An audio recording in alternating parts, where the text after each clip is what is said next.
actualidad desde distintos puntos de vista. Un espacio para la discusión bien informada. El Mostrador en la clave, con el equipo del Mostrador.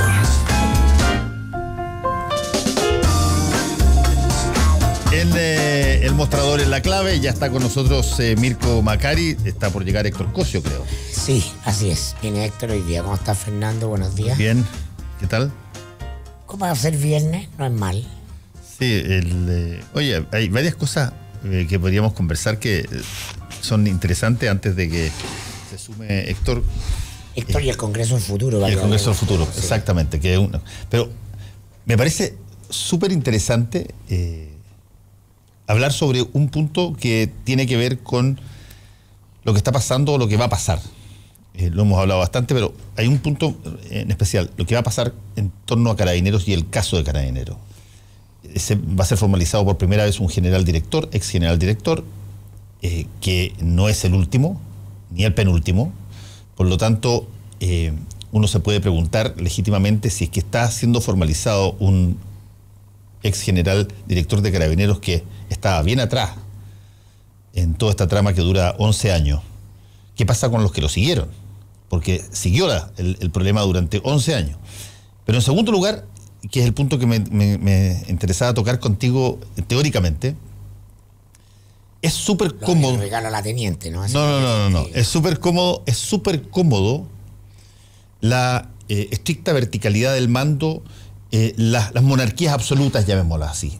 Para ciertas cosas, que uno sea papa y el papa tenga la última palabra y sea inapelable, para determinadas cosas ordena muy fácilmente las posibilidades de generar una adhesión irrestricta de la institución. La presidencia de la República tiene para ciertos casos una verticalidad y una opacidad respecto de lo que hace extraordinaria. ¿Por qué? Porque constitucionalmente son los únicos que pueden enviar proyectos de ley que implique gasto presupuestario y porque nombran una cantidad gigantesca de autoridades a través del territorio que da una línea relativamente coherente o podría darla sobre lo que se quiere hacer. Son puras personas que de alguna manera representan la presidencia como prolongación de la monarquía. Exactamente, por eso partir con la monarquía absoluta en el caso del papado, la representación civil de eso, que es una presidencia o un ejecutivo muy poderoso. Y en el caso de las Fuerzas Armadas, la verticalidad del mando es cómodo también para determinados tipos de momentos. Tú tienes que dar instrucciones, tienes que dar órdenes, eso se cumple inmediatamente, hay poca deliberación. Para momentos extremos de guerras o de conflicto, eso es extraordinariamente útil. Pero para otro tipo de cosas, cuando hay, por ejemplo, este tipo de problemas, corrupciones, problemas internos, la verticalidad del mando, el poder que sea muy poderoso desde arriba hacia abajo, dificulta que se puedan conocer exactamente las cosas, dificulta un montón de situaciones, y como lo estamos viendo en Carabineros ahora, que es, según lo que Santiago Escobar siempre ha dicho, una de las instituciones más verticales y poco dadas a tener, si tú quieres, un consejo deliberativo. No, el general director es muy poderoso. Los generales del ejército tienen un consejo deliberativo en su... Exactamente, y la Armada también. Y es un primus inter pares, el comandante en jefe en Carabineros no es así. Bueno, tú tocas un tema que a mí por lo menos me fascina mucho desde la historia, en la política misma, en la institución presidencial, los congresos. La Revolución Francesa marca este hito, ¿no? Que empieza a licuar el poder absoluto monárquico, y llevamos recién 300 años, pero en los otros dos casos, las instituciones militares y religiosas son durante 2000 años los pilares de la construcción del poder en Occidente. Entonces, sobre esa verticalidad que se asienta nuestra cultura, es impensable en el contexto en el que nos ha tocado vivir, por ejemplo, instituciones armadas deliberantes, deliberantes en el sentido positivo de la palabra, no politizada. Acuérdate tú de Pinochet, cuando su famoso discurso en el Club de la Unión, poniendo el grito en el cielo, ridiculizando a las Fuerzas Armadas alemanas porque tenían sindicatos, melenudos, sindicalistas, marihuaneros y homosexuales. Sí. Y sacaba toda la risa ahí de los presentes. Entonces, nosotros tenemos un atraso como país en repensar estas instituciones organizadas tan verticalmente. Probablemente no van a ser las Fuerzas Armadas ni Carabineros las primeras en la lista de ese cambio, son las instituciones políticas las que están en la urgencia, porque están en la crisis, porque sobre ella descansa una dinámica de representación que está ya sintiéndose bastante anacrónica, y porque están sobreviviendo formalmente en medio de una sociedad cada vez más horizontal que desconoce las jerarquías producto simplemente de tu condición de nacimiento, es decir, la autoridad que tiene el padre sobre el hijo, no porque sea el padre de quien esa autoridad, la que tiene el profesor sobre el alumno, no porque sea el profesor, tiene autoridad, tiene que legitimarla y tiene que demostrarla, la que tenía el sacerdote sobre la feligresía, no porque haya pasado 13 años en el seminario y tenga en teoría un estado de gracia en la oración con Dios va a tener liderazgo. Todas esas cosas están profundamente cuestionadas y remecidas. Es una buena oportunidad también para que se repiensen Fuerzas Armadas, pero en una lógica menos vertical. Yo no digo que nos vayamos al otro extremo de la democratitis, de la asamblea, de la horizontalidad absoluta, pero sí estamos en instituciones muy rígidas. O sea, cuando yo creo que todos los problemas del país de hoy son en buena parte problemas institucionales. O sea, justamente las instituciones en Chile no están funcionando. Carabineros, el ejemplo que das tú, es un ejemplo claro de aquello, ¿no? La dinámica esta de poderes concentrados absolutos en medio de un clima valórico determinado, genera estos hechos de corrupción institucional, porque lo comentábamos el otro día, son institucionales, responden a dinámicas del sistema humano que está organizado ahí, y entonces todo se relativiza en función, o los valores se relativizan en función de la jerarquía y los mandos. Bueno, si lo hace mi general, estará bien, pues, habrá que hacerlo nomás. Entonces hay menos marco para la deliberación moral autónoma, la conciencia. Uno de los grandes problemas que van a enfrentar las instituciones armadas en el siglo XX en todas partes del mundo, ¿no? Es esta lógica de someter la conciencia individual al marco de lo colectivo, que es la esencia de la naturaleza de las organizaciones militares. O sea, si tú te pones a reflexionar como individuo, ¿no? Si tú te pones a hacer un ejercicio de conciencia respecto del sentido de eliminar un adversario en un determinado contexto, de hacer una deliberación ética, ¿no? Sobre cosas correspondientes, simplemente la dinámica del poder ejercido a través de la fuerza sobre lo otro se diluye. Entonces, y de alguna manera eso va a tender a ocurrir porque estamos en un proceso, desde el punto de vista valórico, de humanización, de mucho respeto por la conciencia individual en el marco de reorganización de lo colectivo también. Sí, sobre esto que estás mencionando, un Twitter de un tuitero que ha colaborado varias veces con su opinión aquí, Rinrat, dice: el problema no es la verticalidad del mando, sino el descriterio con que se siguen las instrucciones, y dice, recordemos a Arendt, por Hannah Arendt, y la banalidad del mal, en que se destruye ese cómodo argumento burocrático. Bueno, para contarles a las personas, porque me parece buen punto, Hannah Arendt en Eichmann en Jerusalén, un libro que yo lo recomiendo, pero encarecidamente, y la película también, pero el libro es muchísimo mejor. Ella plantea este tema de la banalidad del mal, donde cuando ella define a Adolf Eichmann, dice, este hombre no era particularmente malo, no tenía un encono específico contra los judíos para nada. Era una persona que básicamente lo que hizo fue porque era la forma en que él podía conseguir su fin, que era acceder a los mandos superiores, y era obedeciendo, haciendo tabla rasa de las propias opiniones y básicamente siguiendo un determinado camino de obediencia hasta que posteriormente tú llegas a un cierto lugar donde mandas. Desde ese punto de vista, también es lo que ocurre, voy a plantearlo en el lugar chileno, con Augusto Pinochet. Augusto Pinochet es siempre una persona que obedece hasta que está en el mando. Cuando está en el mando cambia absolutamente su criterio. Él es la persona que recibe es nombrado como chaperón de Fidel Castro, hace encomiable referencia a Fidel Castro durante toda la gira, es una persona que sofoca un intento de golpe de Estado de Roberto Bió, pero está en el mando, es lo que tiene que hacer y es lo que corresponde hasta que llega arriba. Chileno medio, ni mucho ni hasta que llega arriba, y llega arriba se despliega por ya su idea y todo el resto tiene que obedecer. En el caso de lo que pasa en los organismos muy verticalizados, es que funcionan extraordinariamente, de manera extraordinariamente eficiente, porque está toda la institución bajo esa lógica. Ojo que no estoy hablando solamente de los institutos armados, estoy hablando también de la presidencia y de los ejecutivos, donde hay ejecutivos extraordinariamente concentradores del poder, como es el caso chileno.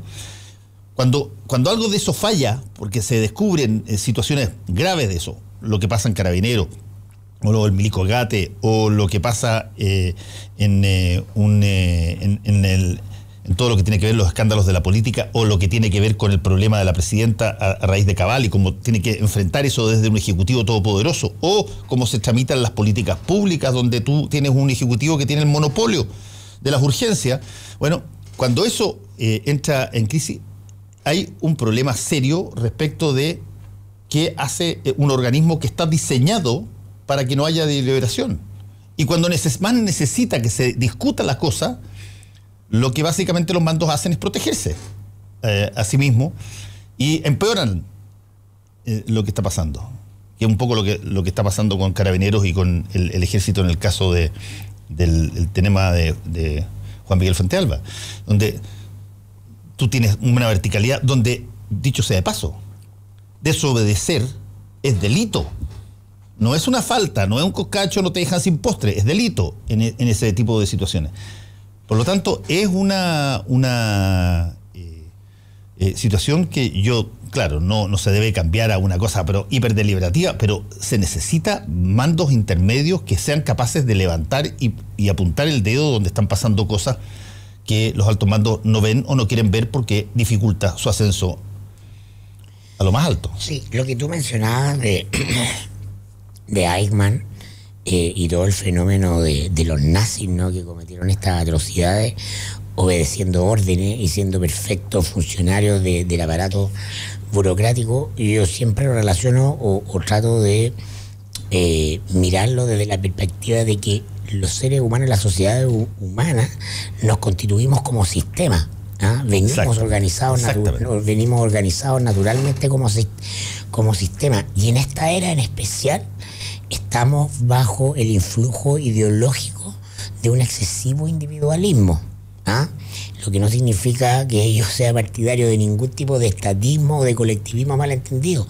No, lo quiero decir en un ámbito muy riguroso, es decir, como la ciencia recientemente descubrió que los árboles en un bosque se comunican entre sí, están relacionados, se advierten de los peligros, se protegen, tienen mecanismos de comunicación. Y te dicen, oye, esto es una locura, pero ¿cómo si yo no lo veo? Eso no lo podemos ver.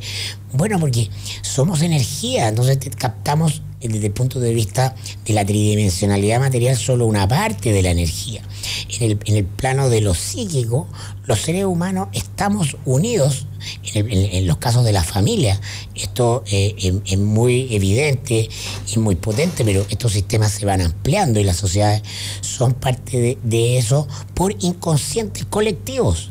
Esto es un aporte de Carl Gustav Jung al conocimiento de la naturaleza profunda del ser humano. Entonces, los marcos ideológicos invisibles en los que vivimos los seres humanos determinan nuestras ideas y conductas acerca del bien y del mal.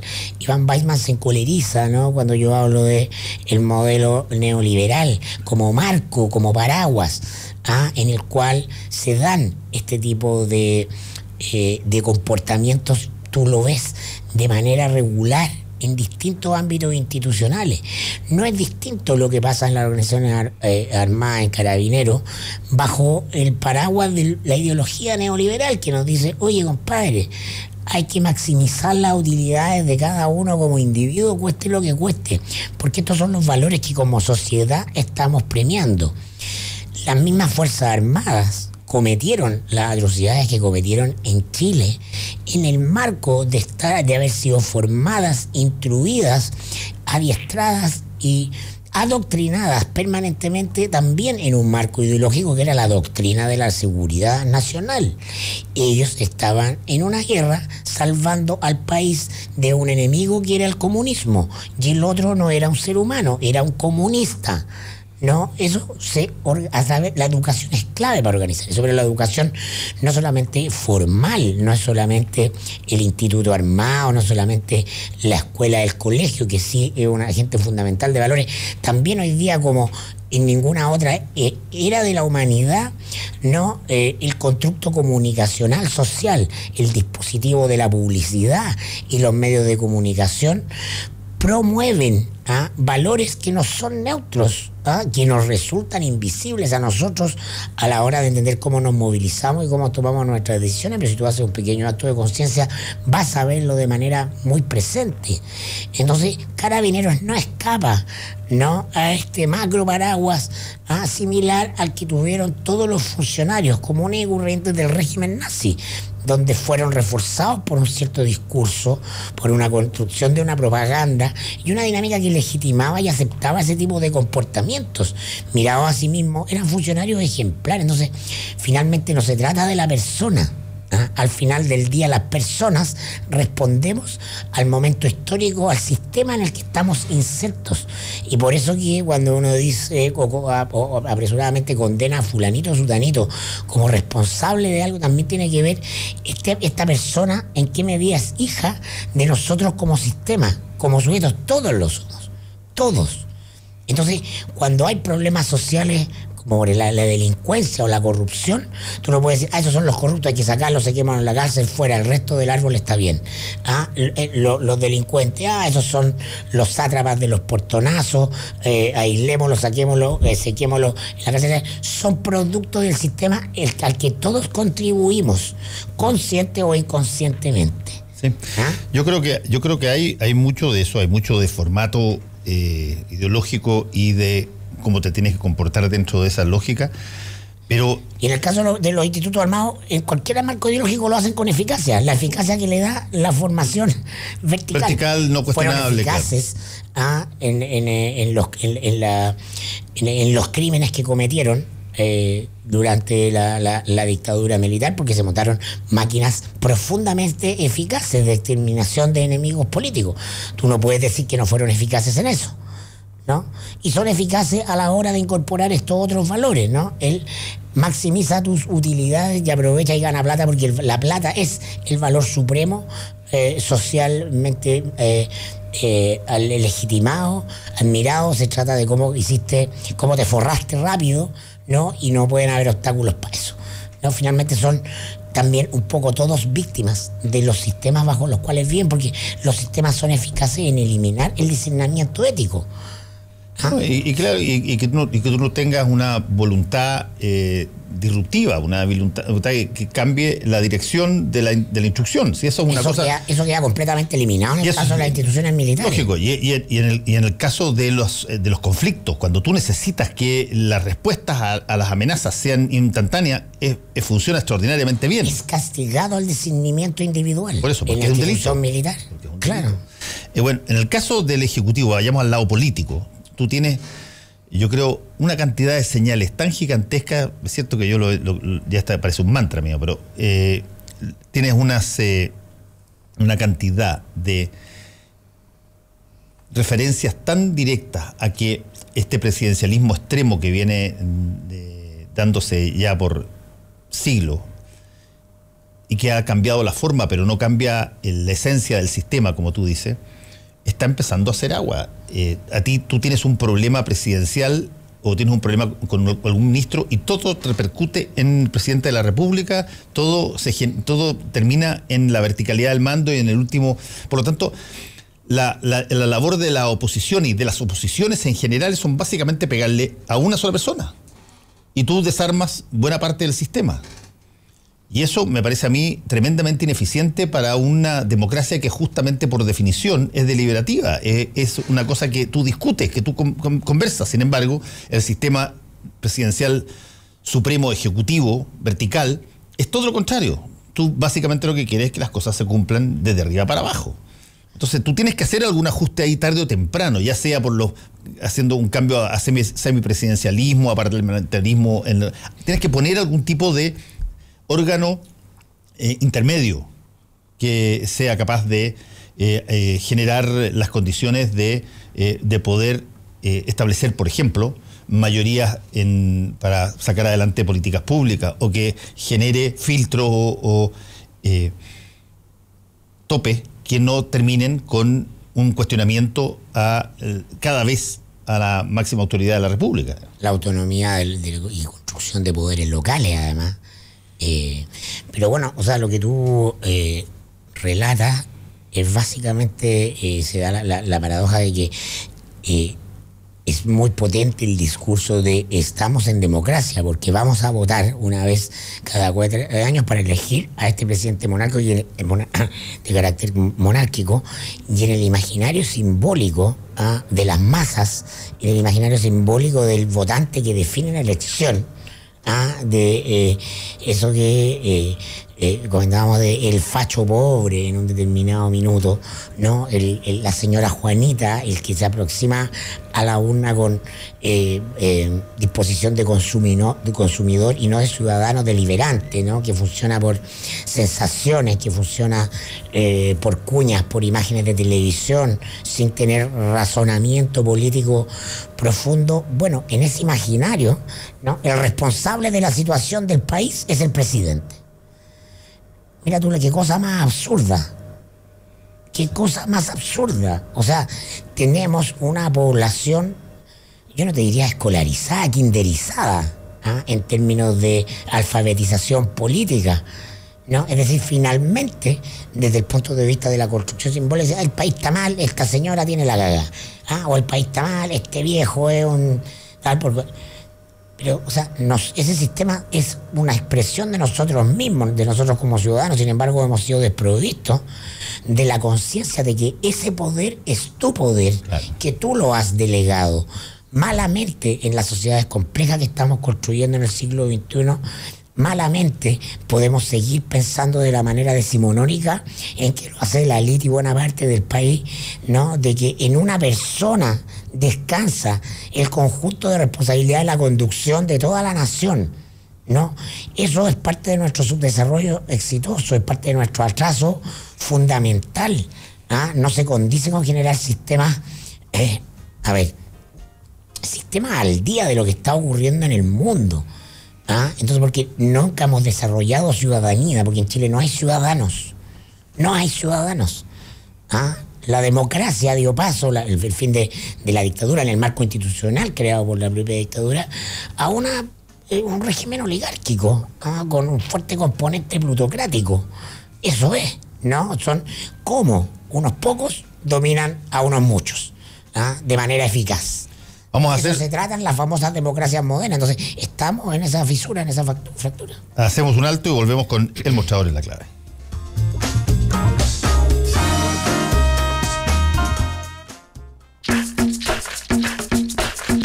Hora clave. Son las 8:59 minutos. 92.9. Somos como tú. Somos la clave. Para hacer un buen negocio, necesita ser un gran anfitrión. Para organizar un seminario productivo, debe elegir el lugar correcto.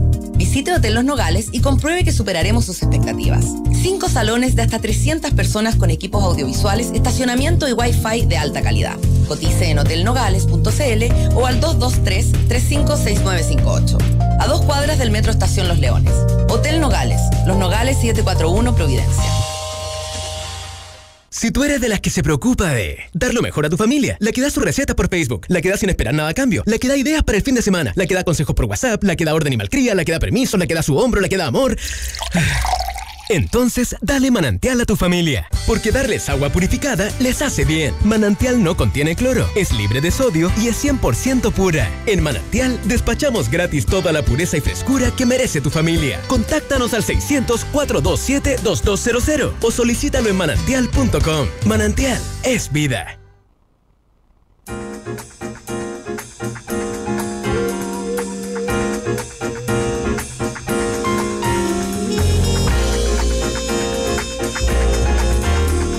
Estamos con el mostrador en la clave. Oye, ya, Héctor avisó que se había tupido. Se confundió. Así es que vamos a estar nosotros dos nomás, Mirko. Oye, hablemos un poco de esta situación de la machi Francisca Linconao. Ella no tiene impedimento para salir del país, sale en una visita a Bolivia y automáticamente cuando se da o comunica este asunto, surgen dos tendencias hiperclaras. Una mucho más mayoritaria en términos periodísticos que la otra. La mayoritaria es no atribuirle ningún tipo de decisión a la machi Linconao que no sea la de solicitar asilo y quedarse afuera para no enfrentar el juicio que se vuelve a hacer de Luxinger Mackay. Y por lo tanto, ahí hay la típica visión del primer prejuicio, digamos en este caso, que es, en realidad, no está visitando, se está arrancando. La segunda visión de esto es la visión... Parte del supuesto inicial que es culpable. Por supuesto, y que claro, como es culpable, se está arrancando. Claro. Y la segunda visión es la visión, de alguna manera, que se ha dicho formalmente, que esto fue una invitación y que ella va a ir y vuelve. Ahora, para las personas que arrogan, pero en forma absolutamente cerrada y que no tiene ninguna duda de que esto es una arrancada y que se va a quedar allá, si es que volviera, tienen siempre el mismo argumento. Mira, porque se levantó el tema y porque se habló tanto de esto, volvió, pero nunca jamás van a reconocer de que era una cosa eventualmente de visita nomás.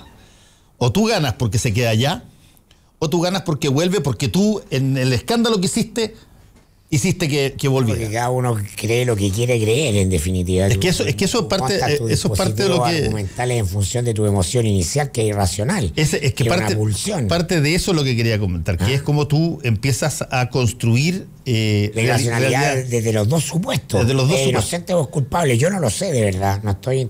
Yo tampoco, no tengo idea. Justamente de culpabilidad o inocencia, si vuelve o si se queda. Claro, exacto, y por lo tanto... es interesante las visiones ideológicas que en Chile, les lo quiero comentar a la gente, porque la gente cree que la ideología solamente es un fenómeno de izquierda, todo lo contrario, la ideología está total, es lo más transversal que existe. Esta es una sociedad ultra ideologizada. Súper ideologizada. Sí. Es una sociedad que funciona sobre la base de ciertos preceptos que uno cree que son así, en algunos casos creen incluso de que son naturalmente así. No es una cosa que uno ha construido, sino que vienen naturalmente así. Bueno, pongo el caso de la machi, que lo vamos a saber en los próximos días, a raíz, para serte franco, de otra cosa que es extraordinariamente interesante y que ya salió a la venta hoy, que es... Por favor, ahí tenéis que leerlo. El libro de Trump. El libro que se ha generado toda la discusión ahora y que tiene a Trump entreverado, pero casi a los charchazos, con quien era su máximo aliado, Steve Bannon. Ese libro, Fuego y Furia, Fire and Fury. El nombre marketinero. Claro, de Michael Wolff, donde la cantidad de cosas que se han reseñado, salvaje. Hay fotos ya de colas en las librerías. Dicen que no desde Harry Potter que pasaban fenómenos como este, para un libro político que tiene que ver básicamente con qué tanto la presidencia de Trump era algo que se quería o era algo que se obtuvo, básicamente cuando lo dicen incluso el autor, que varias personas que él entrevistó le dijeron, entre ellos Steve Bannon, que Trump no quería ser presidente, sino que lo que quería era una plataforma para poder hacer buenos negocios y ser más conocido, digamos. Pero ganó. Fue un accidente. Pero ganó. Entonces, vamos a estar hablando bastante de este librito porque parece que hay una cantidad de revelaciones. Yo no sé qué tanto pero es serio. Chimuchina. Yo creo que hay de los dos lados. Si esto es el típico bestseller. Yo creo que hay de los dos. Medio... Sí, yo creo que, fíjate, yo he leído alguna reseña, una que dio el New York Times, otra que dio Slate, y yo te digo, hay ciertas cosas que están puestas con nombre y apellido de personas que se las dicen. La pregunta, Fernando, es importante. ¿Es importante saber más cosas de Trump? ¿Acaso ya no sabemos todo de Trump en rigor? No, está loco. Yo creo que ya tenemos una opinión decisiva de Trump. Nosotros, pero estas son cosas que se hacen para los gringos, no se hacen para los sudamericanos. Sí, para los, yo entiendo que una sociedad profundamente domesticada en términos de esta también ideología de la verdad absoluta, o de saber nuevos datos como revelaciones, claro. Pero uno ya tiene formado un imaginario respecto del personaje donde finalmente no hay ningún marco ideológico al cual asirlo, no, salvo la cultura de la televisión. Yo diría el elemento más, la herramienta conceptual más útil para analizar a Trump es la ideología de los medios, ¿no? De las redes, claro. De las redes, pero en general del espectáculo, de la política, como una expresión del espectáculo, de la telepolítica. No, es finalmente hijo de esa lógica, y su pulsión mañanera a tuitear contra todo lo que se le ocurra temprano antes de levantarse, o no sé si levantado. Entonces, toda la ciencia política queda fuera de juego para comprender este tipo de fenómenos ultra modernos. O sea, ultra modernos. No te sirven las categorías para comprender cómo el personaje se está moviendo, cuál es el sentido de su estrategia de poder, ¿no? Aquí responde, no hay estrategia, claramente.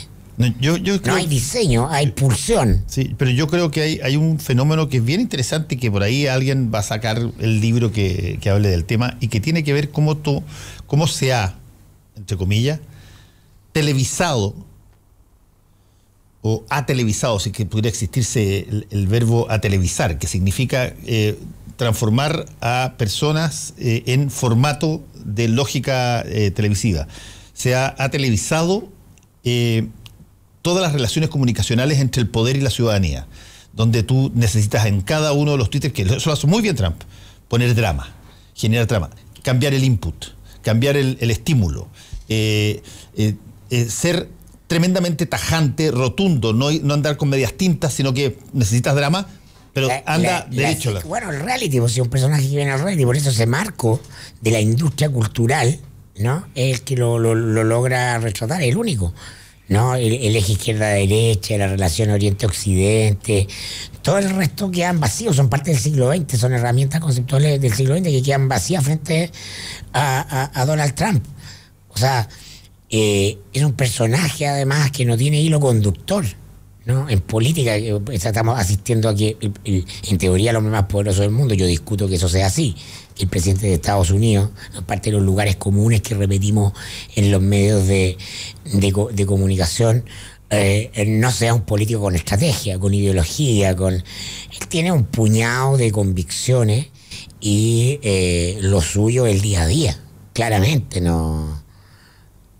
Es un tipo que se ufana de no leer el libro, ¿no? Un tipo que responde a una dinámica muy de este tiempo, y expresa además una respuesta. Para mí lo más interesante del fenómeno Trump es una respuesta a el discurso de lo políticamente correcto. Como finalmente todos los que votan Trump, sabiendo cómo es Trump, porque nadie dice que él no haya hecho todas las cosas o fechorías que se le atribuyen, nadie dice, pero ¿sabéis qué más? Yo estoy en contra de este discurso políticamente correcto, que la apertura de fronteras, que la igualdad de las razas, que la no discriminación, que la paz, que la tontera. ¡Chao! O sea, ahí hay una pulsión emocional también básica. Tiene un nombre, no me acuerdo, yo no hablo inglés, entonces estoy malo para retener este nombre de este tipo de votante, ¿no? Que es es en el fondo el otro lado pendular de lo políticamente correcto, el antipolíticamente correcto. Algo de eso ya vimos acá en CAS. en todo su discurso de incorrección respecto a lo que está instalado como debido en los medios de comunicación o por el mainstream, y se dice, ¿sabes qué más? Me aburrí. ¿Sabes qué más? Yo no pienso así, y chao. Y ahora lo expreso. Eso yo creo que es lo más relevante que hay detrás de Trump.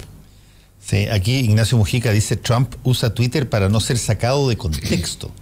Él usa el contexto. Ahí mató a los analistas ideologizados. Yo creo que es exactamente al revés, Ignacio, pero exactamente al revés. Lo que necesita Trump es que no exista contexto, que no haya contexto, que no haya... Él solamente emite acciones. Es como una persona que está permanentemente en un estado de emergencia y donde tú tienes que estar básicamente arriba del buque administrando decisiones inmediatas. En eso él le reparaba cuando decía que él era gran negociador. Él decía, mira, yo nunca estoy en una mejor situación que cuando veo que el otro tipo transpira, tirita, duda en la oferta que le tiro. Y en ese jueguito, que es un jueguito de oportunidad, es un jueguito de momento, no de un contexto mayor, es compadre, te veo la cara y ganas tú, gano yo. Ahí es donde él tiene la principal fuerza. Y eso responde a la etapa de desarrollo más infantil de un ser humano. Ese tipo de dinámica. Claro, y por lo tanto, la lógica del contexto en el sentido de lo que se entiende, que estos son situaciones epocales, tienen que ver con una serie de ideas que tú tienes sobre la base de las cuales tú las trabajas gradualmente en determinada orden o situación. Donald Trump podría perfectamente cambiar de opinión en un día para otro si es que eso le diera un beneficio particular que él considera en ese momento que es lo que vale. Chao. A Steve Bannon lo contrata y lo trata como la persona más extraordinaria que ha pasado por su vida, en términos, a Steve Bannon, y en el momento en que las cosas cambian porque siente que el tipo Bannon está agarrando demasiado fuerza y su poder, importa un bledo el contexto, en términos, y el tipo en la mañana de ese día lo echa. Y en vez de decir, lo eché, qué sé yo, porque teníamos dificultades, tal cual como se hace acá, que siempre los ministros que salen han cumplido una gran labor y todo, no, el tipo lo despedaza y dice, porque lo tiene que matar. Ahí no hay nada de contexto, básicamente lo que hay tienen es... que reescribir todos los manuales políticos. Exactamente. Y eso es de una habilidad que el problema que tiene es que como es una cosa... Donde tú estás sometido a tensión permanentemente, oye, en cualquier momento se te pelan los cables en serio. Ahora, yo creo que la única pregunta pertinente o relevante a mi juicio respecto a Donald Trump es si termina o no su mandato. Bueno, el resto vamos a estar siempre sometidos a esta dinámica que tú describes también, ¿no? En el caso de Estados Unidos, esa es, desgraciadamente, en el caso de Estados Unidos, esa es siempre una disquisición que se puede dar con presidentes que son total y absolutamente fuera del molde, en cualquier circunstancia. Y la razón, desgraciadamente, por eso digo que es desgraciadamente, porque es la única democracia moderna del planeta que ha asesinado 4 presidentes en ejercicio. Y no hay otra. Y por lo tanto, el tema de... no es. Y además, un quinto renunció, que es Richard Nixon. Eso no se da en las democracias modernas. Se da en Estados Unidos, por lo tanto, hay que tener la variable de algo inesperado que ocurra. Y que quién sabe, Trump se las puede arreglar para el día de mañana generar, no tengo idea qué tipo de situación que sea inconveniente para él y eventualmente tenga que renunciar. De hecho, podrían hacerle la acusación constitucional o el impeachment, dependiendo de cuál es el resultado de la investigación que Robert Mueller, exdirector del FBI, está en estos momentos. Podría amanecer muerto un día como los papas, ¿no? Como Juan Pablo I. Con tanto estilo que en el Vaticano, ¿no? Sí. Amanece muerto porque sufrió un repentino Eso era muy del medioevo y del renacentismo, hasta que se murió Juan Pablo I, y en ese momento salieron todos los libros con las teorías conspirativas más salvajes respecto de qué había pasado. Bueno, claro, pero esas cosas en el Vaticano se hacen con estilo, ¿no? Son 2000 años practicando ese tipo de soluciones finales a los problemas. Pero en el caso de Estados Unidos yo siento que hay una pregunta fundamental, esa termina o no termina su periodo, y la otra es relevante desde el punto de vista macro, es cuánto poder va a haber perdido Estados Unidos, su poder como hegemonía, como potencia hegemónica mundial al fin del ciclo Trump. Porque claramente el poder de Estados Unidos se está licuando, ¿no? En la medida en que Trump maneja este estado de democracia tuitera, ¿no? El poder se traslada, las certidumbres que son necesarias para la organización humana se trasladan hacia otras zonas del mundo, ¿no? Ha crecido el poder de Putin, ha crecido el poder inconmensurable del primer ministro chino, ¿cómo se llama? Sí, Xi. El que sí. No nos aventuremos ahora, no hay tantos chinos para atrás, pero este particularmente ha sido investido como un nuevo semidios, con todos los poderes en el Partido Comunista Chino. Bueno, están pasando cosas en el mundo interesantes en la medida que ese poder, que fue indiscutido desde el fin de la Guerra Fría de Estados Unidos por más o menos 20 años, un poco más de 20 años, hoy día la propia presidencia de Trump lo licúa. Porque una potencia no se puede dar, que aspira a ser potencia, no se puede dar el gusto de hacer la política de casino que hace Trump. Apostar un día acá, uno allá, son señales de profunda incoherencia y finalmente de un sistema que no está funcionando, digámoslo, ¿no? Una potencia con aspiraciones imperiales, no se permite la locura del César, ¿no? Por eso es que los Césares en Roma, cuando ya se vuelven locos, cuando estamos en el periodo de decadencia del imperio, o sea, tú podés ver un símil acá con eso. Por eso es que la variable que tú planteabas, si que iba a durar o no iba a durar Trump, desgraciadamente, repito, es legítima en el caso de Estados Unidos, porque cuando Estados Unidos ha advertido, cuando gente en Estados Unidos ha advertido que la concentración de posibilidades sobre lo que hace el gobierno radican exclusivamente en el líder que está en la Casa Blanca y no es una cosa generalizada en la ciudadanía o solicitada a través de las instituciones o está extraordinariamente diseminada dentro de la estructura política del país, sino que está básicamente gatillada desde un liderazgo único. Bueno, el precio de la bala es mucho más barato que cualquier otra cosa. Y así lo han probado 4 veces. Ahora, no creo, ni espero que ocurra eso, porque los magnicidios son, a estas alturas del partido, daños mucho mayores a veces que ese tipo incluso hasta de locura, cuando tú tienes 4 años donde eventualmente pueden sacarte los votantes. Pero con Estados Unidos no hay que descartar nada en ese sentido. Es el único país del mundo que ha tirado bombas nucleares sobre otro país. Es el único país del mundo que, repito, tiene 4 presidentes asesinados y casi atentados contra todo el resto. Es el único presidente del mundo donde por escándalo político renuncia un presidente, que es el caso de Richard Nixon. Pasan cosas en Estados Unidos. Es el único país del mundo donde tú tienes movilizaciones que te cambian la historia. Las movilizaciones de los derechos civiles en los 60, en los 70, a costa de montones de muertos, los sufragistas, las mujeres sufragistas en los 20, 30 y 40, te cambiaron la historia. Se mueve, es una sociedad civil organizada. Entonces no es fácil llegar y decir cuál puede ser la solución. Hay muchas opciones. Su rol de potencia hegemónica durante la Guerra Fría y el triunfo en la misma Guerra Fría, como potencia única e indiscutida, a partir de los 90 genera poderes de un tonelaje dentro de Estados Unidos. Es decir, el sistema militar, ¿no? Me refiero al sistema militar, no solo el Pentágono, sino que la industria de la defensa, que es privada, tienen un poder. Uno se imagina el talán de ese poder, que no lo vemos todos los días retratados en la CNN ni lo tienen, justamente porque tienen ese poder. O sea, lo que se denominó el complejo militar industrial en su momento.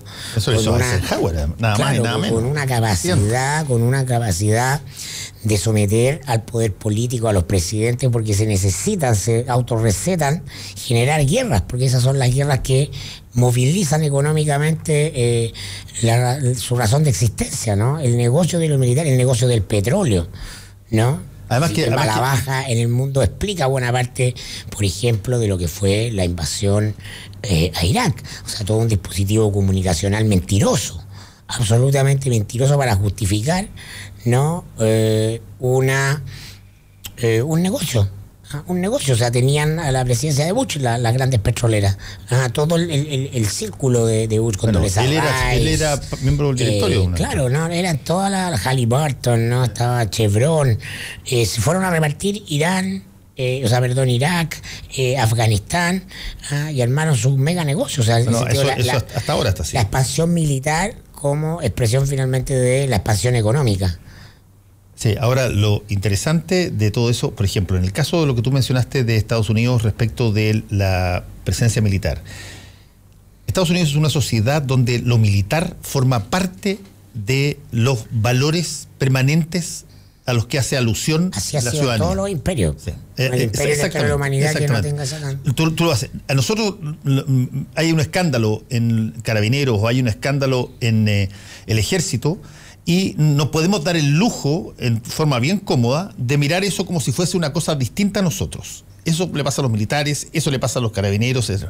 En el caso norteamericano, estadounidense, están tremendamente arraigados, está tremendamente arraigada en el ideario colectivo, en la lógica épica de la cultura popular, en las películas de Hollywood, en todo lo que tiene que ver con la historia de batallas que Estados Unidos ha tenido prácticamente desde, yo te diría, todas las generaciones, y está metido en todas las guerras.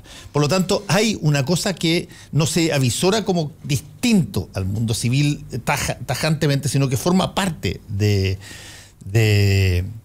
y por eso tú lo ves, todos los grandes manifestaciones deportivas antes de cada partido de fútbol americano o antes de cada partido de béisbol, es el himno nacional el que se toca, y lo toca normalmente una trompeta militar o una persona que la canta, pero hay una banda militar. ¿Quién es el médico del presidente de la República? Por definición, es un médico naval. Militar, no es un médico común y corriente civil que es el médico cabecera tuya de toda tu familia, no, es un médico naval, militar. La liturgia militar forma parte del gobierno civil y por eso es una cosa muy... El ideario simbólico de un imperio no puede ser de otra manera. Si tú tienes vocación imperial, si tienes flotas desplegadas en cada uno de los océanos del mundo. Por eso es que es tan difícil, de alguna manera, a veces discernir sobre el objetivo político. ¿Cuán disruptivo es Trump para ese negocio, o cuán funcional es? Yo creo que Trump, una de las cosas que él ha hecho... Yo no sé qué ha dicho Kissinger de Trump, yo no sé qué ha dicho Simon Brzezinski, o sea, los tipos que piensan sobre la hegemonía norteamericana en el mundo. Bueno, pero una de las cosas que sí tiene, creo yo, Donald Trump, una alianza que ahora ha empezado a cambiar, porque el tipo de repente, como no tiene contexto, cambia de acuerdo a la oportunidad, ha cambiado en algunas cosas, pero la ligazón que él armó en la campaña entre su presidencia y su persona y el mundo militar fue, pero entiéndeme, una cosa absolutamente pegada con cemento. Él habló, pero básicamente la historia el mundo solamente se entiende sobre la base de la historia del poder militar norteamericano, y le quería dar muchas más cosas. ¿Cuál es el problema que pasó? Que la globalización incluía, entre otras cosas, que tú abarataras los costos por esta lógica de maximización de utilidades, y por lo tanto tú sacaste tu producción de tu país y te la llevaste durante mucho tiempo a otros países, a China, a Pakistán, a los países tercermundistas, y cuando tuviste caídas en recesión, porque la especulación te generó esas tremendas caídas, te diste cuenta de que tenía ahí un desempleo gigantesco, que la gente no tenía empleo, tenía una situación menesterosa, y te habías llevado todos los negocios a China, a Pakistán, allá. Y acuérdate, dentro de la campaña de Trump, él habló muchísimo de retornar los empleos a Estados Unidos, que las empresas norteamericanas dejaran de tener sus plantas afuera. Y de eso ha habido bien poco que se ha hablado, porque no hay muchos que vuelvan, porque mientras la mano de obra esté más barata en Pakistán, en una lógica de maximización de utilidades, Pakistán sigue ahí. Eso no se hace con medidas ejecutivas, eso es un diseño político un poco más amplio y requiere un mayor grado de coherencia. ¿Sí? Eso le hacía mucho sentido al votante. Trump fue muy hábil en detectar las pulsiones básicas de los votantes y darle un relato relativamente... Pero ha sido incapaz de implementar nada, o sea, salvo esta cosa, la reducción de impuestos a los más ricos, ¿no? Bueno, impuestos en general, pero son los grandes ricos los más... Sí, las corporaciones. Las corporaciones, los más beneficiados. En eso entronca con una tradición ideológica de todo el Partido Republicano. Y por eso es que está tan preocupado, creo yo, Trump, y está tan indignado con el libro. Para volver al tema con que partimos. Michael Wolff, independiente, yo leí alguna reseña y me parece que hay mucho chanterío y hay otras cosas que son efectivamente... Debe estar exagerado. Sí, debe estar en algunos casos muy exagerado. Pero hay entrevistas que están entrecomilladas, factuales, de personas, entre otros, Steve Bannon. Pero, ¿por qué el libro le puede generar este grado de alteración que incluye el que los abogados manden carta a Bannon diciendo que se van a querellar el presidente de la República contra él? Porque el libro lo que revela, de alguna manera, es una minimización de la estatura de Trump como líder. ¿Pero eso es una noticia? No. O sea, alguien puede. No, es que es una noticia si lo que tiene son puras fuentes del entorno de Trump. No es una noticia si te lo dicen los demócratas, no es una noticia si te lo dice el mundo que mira desde la comodidad de la radio La Clave. A los 3 meses de llevar de presidente, uno ya podía sacar esa conclusión con absoluta seguridad. Lógico. O sea, pero otra cosa distinta es que de repente aparezca alguien que dice que este gallo se reunió con los abogados rusos en el piso 25 a la hora tanto con los abogados rusos que le iban a entregar información sobre Hillary Clinton y que el hijo de él y el yerno de él fueron los que llevaron a los abogados, y esa cosa en marco de una investigación de un investigador especial del Ministerio de Justicia sobre esta situación, lo coloca en una situación de debilidad porque tiene que explicarse. ¿Y el libro no será parte también de una estrategia de construcción de clima para destituir a Trump? ¿Quién sabe? Pero no tengo idea de cómo será este señor Wolff, no lo conozco mucho en esto, pero lo que yo creo que Wolff tiene... Mira, te lo voy a plantear de la siguiente manera. Cuando Clinton estaba en su apogeo, y sobreviene el caso de la Mónica Lewinsky, aparece un libro por alguien anónimo que se llamaba Primary Colors, colores primarios, y donde lo que contaba ese libro era la campaña de Clinton, con citas, con todo, y era pero tugar, salir a tirar. Era una cosa pero salvaje y todo lo que tú te puedes imaginar. Le hacía verosímil el relato. Exactamente, hacía verosímil el relato de Mónica Lewinsky. Se llamaba Primary Colors, hay una película que la hicieron después. Después se descubrió quién había sido la persona que era parte del staff de la campaña y todo lo demás. Y causó un daño el libro salvaje. Y quién sabe si es que eso generó buena parte de la caída en términos de aprobación de Clinton después. En esta sociedad de los medios es clave que los medios sean capaces de generar ese marco del imaginario, ese marco ideológico invisible en torno a un determinado personaje o circunstancia. Todavía el formato libro político de revelación, todavía ese formato, el libro de papel, de formato, viene esta cuestión con... Acá el último fue Martorell, nuestro... Claro, impunidad diplomática, sí. Con impunidad diplomática. Pero el todavía, a pesar de todos los libros, ebooks y todo lo demás, el que a ti te digan de que en la librería tanto sale mañana un libro sobre, qué sé yo, la campaña de tal o cual candidato y que estas cosas jugosas van a estar ahí y que hay personas que de su entorno que colaboraron con el libro, todavía tiene esa cuestioncita de, oye, yo a esto le creo más que si me lo dicen por un reportaje espacial. Sí, ya acá todos los libros políticos son tan corneteros. Es verdad, son bien corneteros. Sí, no. Todo fue suerte de la geografía. Sí, es verdad. ¿No? Sí. Hay algunos que son buenos, a mí me han gustado algunos del pasado. Hay algunos autorrelatos, pero en general los que escriben periodistas o terceros sobre claro, son encomiables. Son ultra comedidos, Sí, es son ultra estructurados, ¿no? Y son parte de finalmente esta cosa reverencial que se tiene hacia la autoridad en Chile. Sí, es verdad, tienes razón. Mirko Macari, se nos acabó el tiempo. Te agradezco que hayas venido aquí solo a ya se nos acabó el tiempo. Mira para que tú veas. Que tenga un buen fin de semana. Muy bien, Fernando. Chao, volvemos. Actualidad con ojo crítico, información desde distintos puntos de vista y discusión bien informada. Fue El Mostrador en la Clave, con el equipo del Mostrador y Combinación Clave.